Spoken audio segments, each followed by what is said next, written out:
Hey y'all, Jonathan McGarry here, and this is Off the Page, Genesis chapter 12.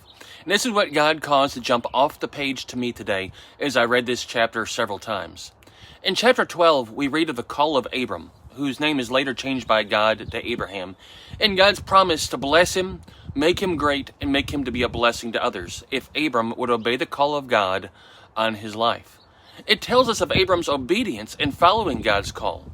But Abram did not obey completely, and this is where God spoke to me and what God caused to jump off the page. It is an amazing leap of faith by Abram to follow God.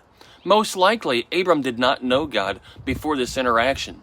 He came from a largely pagan and ungodly society, yet he hears the voice of God and responds immediately to the call of God. But Abram made some missteps, which should serve as a cautionary tale for us today. First, Abram took his nephew Lot with him, even though God had said for him to leave his relatives where they were. This choice to bring Lot with him would later reap consequences of great trouble and heartache for Abram, which we will read about in later chapters. Secondly, in verse 10, Abram seemed to stray off the path that God had directed him on.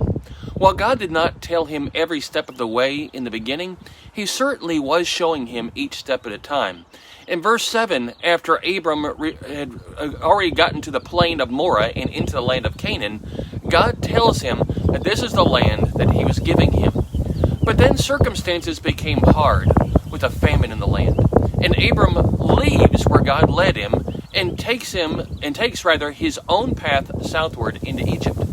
It is in Egypt where Abram concocts a lie to tell the Egyptians to protect himself from his perception of danger. He even puts his wife Sarai in harm's way with a lie that perpetuates in telling the Egyptians that Sarai is his sister instead of the fact that she was his wife. Not only did this lie put his wife in danger, but it also led to great danger for the Egyptians when the Pharaoh of Egypt takes Sarai into his home and pays Abram handsomely for her. In the end, God still protected Abram and Sarai with supernatural means, but it led to the truth about his lie coming to light, and Abram ruining his reputation and testimony with the Pharaoh and the Egyptians. As believers, we must learn this lesson from Abram. We read of God's promises, and we know God's leading and direction, but when push comes to shove, and we often look to our own way out instead of looking to God. We are to obey Him completely and immediately.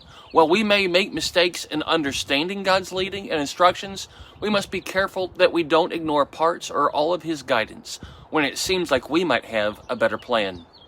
Because we don't. Trust God completely, obey God faithfully, and follow Him immediately. You will never be sorry that you did. So did you see what I saw? Did God show you something else, something new, or something different? Seek God by reading His Word. After all, the whole purpose of reading His Word is to seek God, to know God, and have a relationship with God. Let God speak to you today. Until next time, remember I love you. More importantly, remember God loves you. And keep your eyes on Him.